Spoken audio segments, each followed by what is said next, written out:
Eskerrik asko eta egun on danori.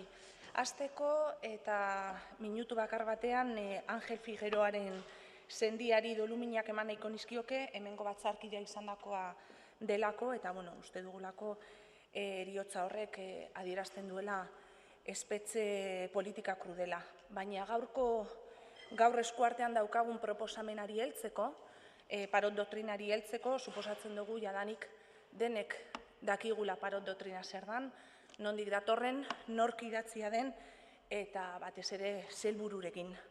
1985 eta 2003an kode penalean aldaketak egon ziren, aldaketa horrek ere azpimarratu beharko genuke beti ere euskal preso politikoen eskubideak murrizteko egin zirela.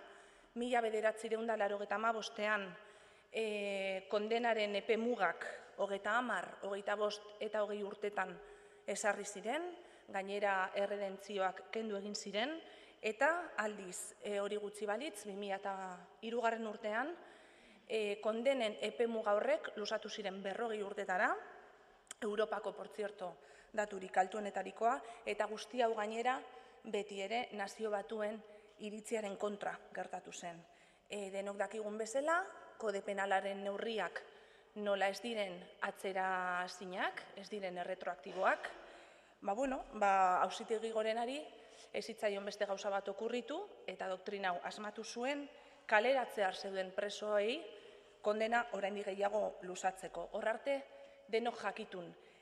Agian denek hemengo guztiek jakingo ez dutena da doktrina horrek atzean zer dekon eta zelako ondorioak ekarri dituen.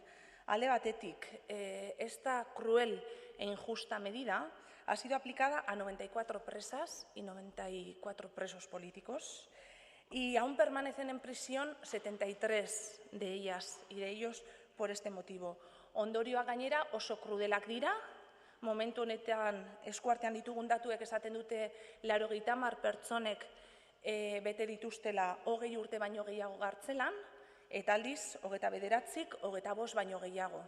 Frogatua dagoenean, noiz eta frogatua dagoenean, 20 urte baino gehiago gartzelan emateak zelako ondorio atzera ezinak dituen, zelako ondorio eskor psikologiko eta mentalak dituen. Eta hemengo askok ere ulertuko ez dutena da, doktrina honek zuzenbidea bera jokoan jartzen duela.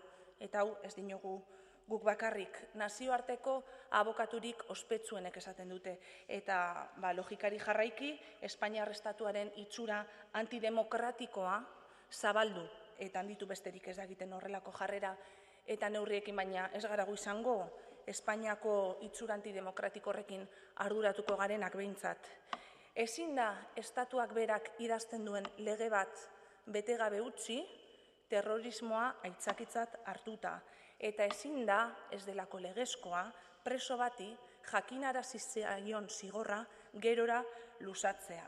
Legeek estatu guztietan kalitate bat bermatuta eduki behar dute, baina seguruenik horren inguruan ere hemengo askok gaur ez duzue askorik ulertuko. Eta ez naiz ari ez moralaz, ez etikaz, baina bai mintzatu gaitezke gaurkoan mendekoaren politikaz. Bai, esta es una doctrina que conlleva una cadena perpetua encubierta. Esta cadena perpetua encubierta, además, va en contra de la inserción de los presos y de las presas. Esta cadena perpetua encubierta va en contra de la voluntad de todas aquellas que deseamos la paz realmente para este país.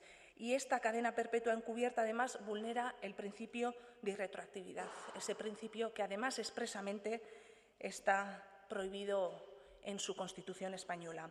Y quien apoya la doctrina Parot, hay que decirlo alto y claro, quien apoya esta doctrina está confundida y confundido, porque se confunde el papel democrático que tiene un Estado de Derecho con la venganza por la persecución de un delito. Y no se puede estar a veces de un lado y otras veces de otro, porque eso es totalmente contradictorio. Estrasburgoko giza eskubideen epaitegi horrek, tribunal horrek, doktrina hau ez legezkoa dela eta oinarrizko eskubideen aurkakoa dela ebatzi zuen 2012ko udan uztailean. Gainera, por cierto, aho betez. ebatzi zuen ondorengo ondorioa. Y a pesar de esta aberración jurídica, a pesar de lo que supone la aplicación retroactiva del nuevo y desfavorable cómputo, el Gobierno y toda su corte política y mediática no tiene otra reacción que encima asumir esa sentencia como un ataque. Expliquen, por favor, cómo se puede entender esto. Estatu batek Estrasburgoko ebazpen bati kasurik ez egitea lotsagarria da. Eskandalu politiko bat da, eskandalu juridiko bat da. Eta horrela, argi geratzen da beste behin ere, Espainiako estatuak zelako jarrerak dituen eta euskal presoen aurrean duen salbuespeneko legedia aplikatzen duela alduen guztietan.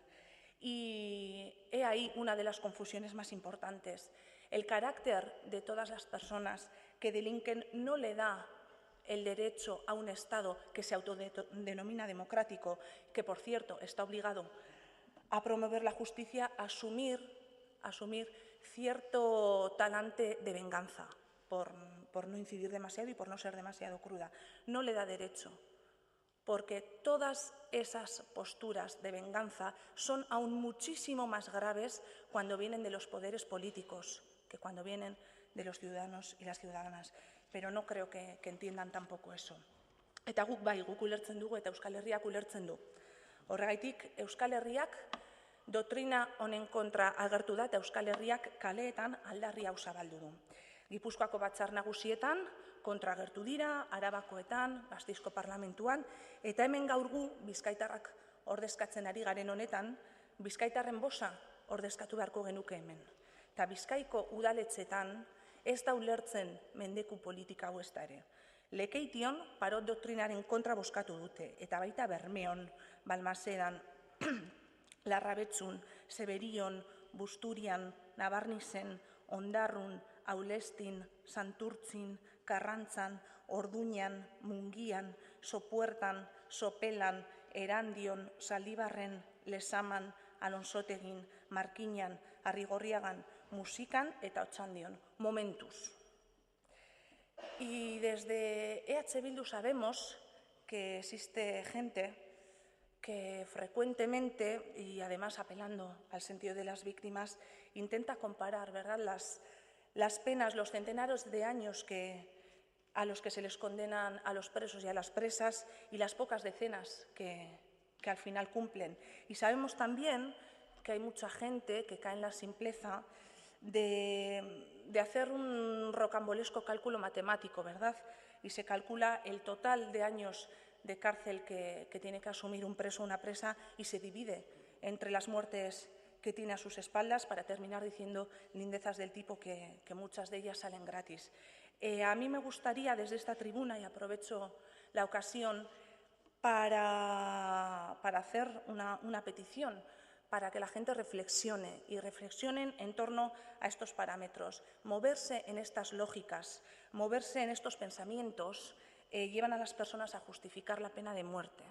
Y moverse en estos parámetros y moverse en estas lógicas llevan a las personas a hablar de tortura y a justificarla siempre y cuando ese sea el objetivo para averiguar un caso.